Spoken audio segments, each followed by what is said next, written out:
Welcome back to the channel, everybody. Well, once a month, the good folks over on Patreon who support this project submit different ideas for videos that they would like to see made. And well, that is this video right here for the month of October. A little late, but better than not at all. Well, got a couple of questions came in pertaining to the maintenance of machines and different things like that. You know, we spend a lot of money on lapidary machines, and talking about maintaining them and some of the problems that you might run into is an important conversation to have. First off, let's talk about blades real quick. So these questions come from Dorina and Mary.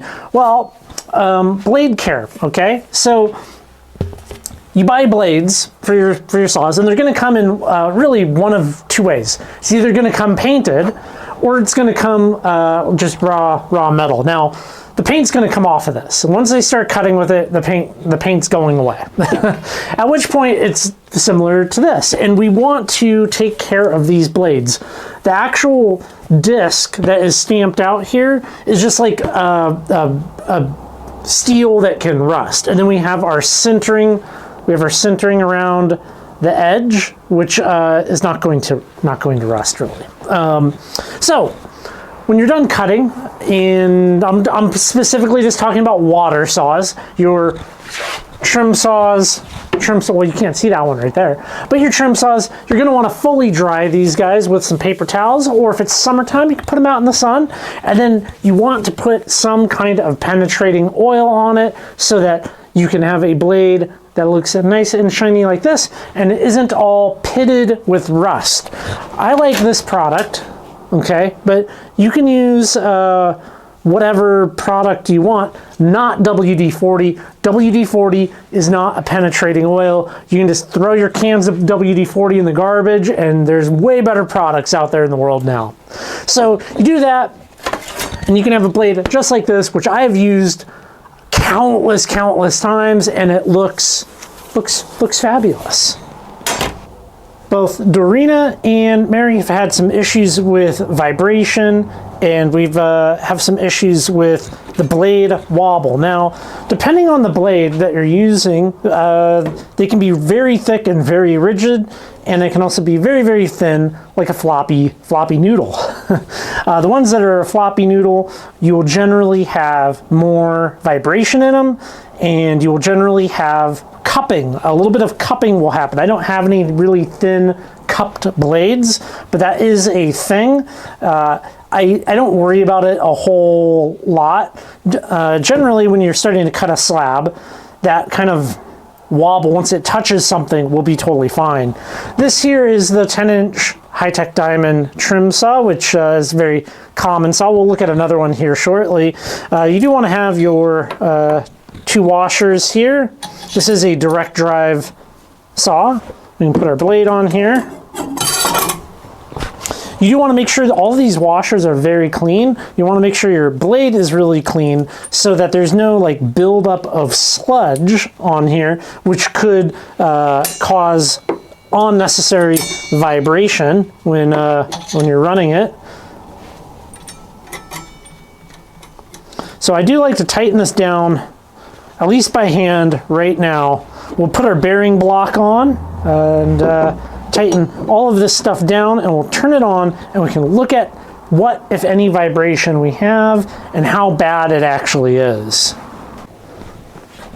We got the blade on. I think I got you pretty lined up nice and even. We'll fire this thing up, and we'll see what is considered an acceptable amount of vibration. That's pretty good. I think that's totally normal. Now, the other vibration that could come from a saw being on is, of course, the table.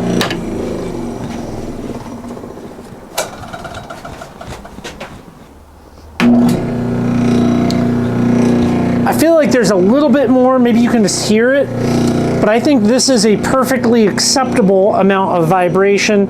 Anything more than this, and you might want to do some investigating.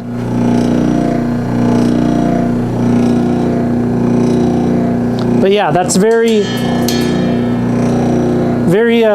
acceptable. Other problems that you might experience for vibration, things that you could check, well, obviously don't leave your shield in the basin.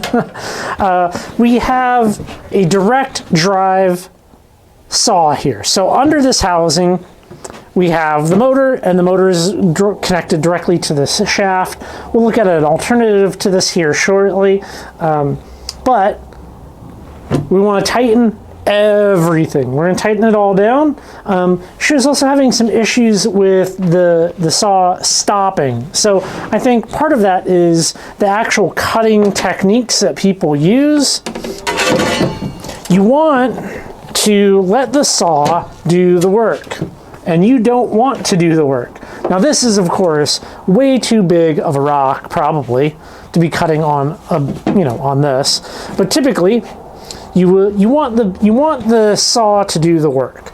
You do not want to force this thing in. To give you an example, my auto feed oil saw runs about 1 inch of cutting every 7 minutes. Now, obviously, you're not going to do that cutting by hand. However, you can go slow. The slower you go, the better. Let the blade do the work. If your blade is not cutting well, you can always peen it. I'll throw the video in here on how you can do that.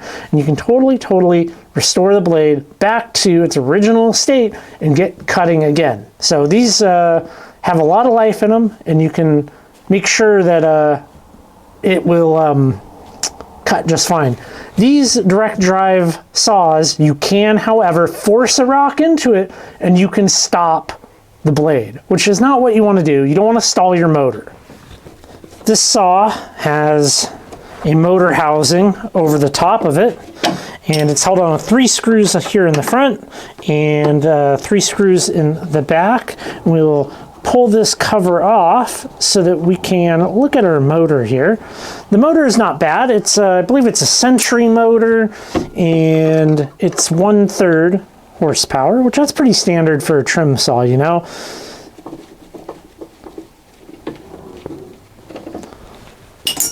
We're going to talk about the overheating issue. Now, High-Tech, even on their website, say that these can overheat, and you should be doing your cutting 30 minutes of cutting, 30 minutes not cutting. Now, of course, the conditions that you live in really matter a lot here, because, you know, as an example, it's 50 degrees in my shop right now. I could run this thing all day. It's not overheating. If you have this on a table outside in Arizona in the summer, it's black. This guy is going to get toasty, especially since it is a direct drive.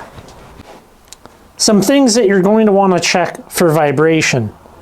That screw right there. You're going to want to wiggle this whole thing. This should be rock solid. We have a couple of bolts down there, 2 back here. You're going to want to make sure these are nice and tight. The set screws, which connect the arbor coming out of the motor to the shaft that the blade runs on, you're going to want to make sure this is all nice and tight. You tighten all this stuff down, and you should really eliminate your vibration. If you don't, or if you do and you still have vibration, I'd contact the company, because that's not right. Because we have direct drive here, when you're cutting a rock, you're putting force directly onto this motor, which is not ideal. You know, I love this saw. This is a good saw. You know, many people use it. Many people have used it for very long periods of time with no issues whatsoever. That said, it is not as good as a pulley design. Let's look at a pulley design real quick. This here is what a pulley-driven saw looks like. You can see we have our motor going to a pulley. We have a belt, which comes down to 2 more pulleys, or 2 bearings with a pulley between them on an arbor shaft. So, because of that design, we do not have that cross support that extends over to the other side of the saw body. This does make taking blades on and off a lot faster because we just have that one nut. And in the scenario of bogging down your saw, it will just, the belt will slip. There is one final maintenance question this month, and that pertains to these guys right here. These are expandable drums, and while they're not all created equal, some have slippage. We can do some things to fix it, but we should really talk about why these are the way they are, I guess. I mean, they're just built differently. On the left here is the expandable drum, 8" by 3" produced by Lortone. Over here, we have an 8x3 expandable drum produced by Rentel International for Cab King. Couple of things if you're getting slippage. First off, these are meant to be ran at 1750 RPM. Of course, you can run them slower, but they are, that's kind of the goal here. Now, they say 1800 on there, if that'll show up, but 1750 is basically at 1800. That's that mid-range motor speed. Running them slower, belts have a tendency to slip off. Now, the way these work is they start spinning, and you have a belt, and it's important to note your direction of travel on your belts. So, in this scenario, we are turning this way, right? Clockwise. You always want the fins of these wheels to be pointing down into the direction of travel. This is running them wrong. That is running them correctly. So we want it like this so that we can open up with that centripetal force and grab on to the belt. Now, I have experienced some belts that have gotten really wet and kind of stretched out a little bit, and when you turn your machine on, they have a tendency to like walk out a little bit. You can put tape on these to remedy that situation. You know, something like just like even a green painter's tape can work wonders for that, like that type of stuff. You can also put duct tape on if you want it to be a little bit more permanent. Now, I don't say I'm an expert in anything, but I have learned a lot about rubber. I have learned a lot about these types of wheels, what makes them good. Obviously, without even counting here, right? One has more fins than the other.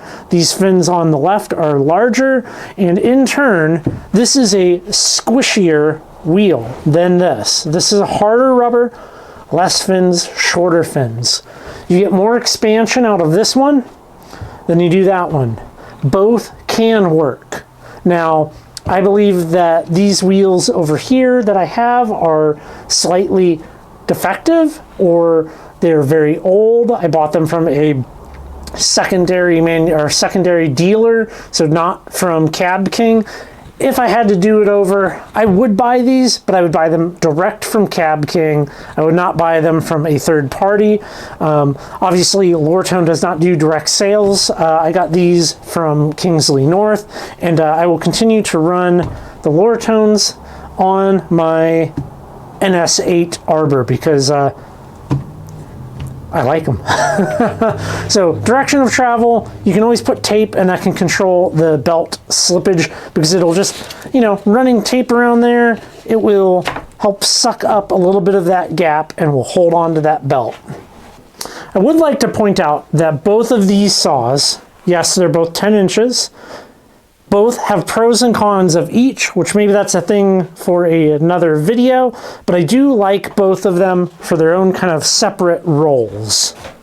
Dorina, Mary, I hope this answers some of your questions. If it doesn't, you can always reach out to me over on Patreon, and the same for the rest of you. If you want to support this project, if you like this content, you enjoy the website, please consider supporting this project over on Patreon. There'll be links down below to it. And with that said, I think we will leave this one here. I appreciate you guys for making it to the very end. Go ahead and throw a like on it if you wouldn't mind, and I will catch you in the next video.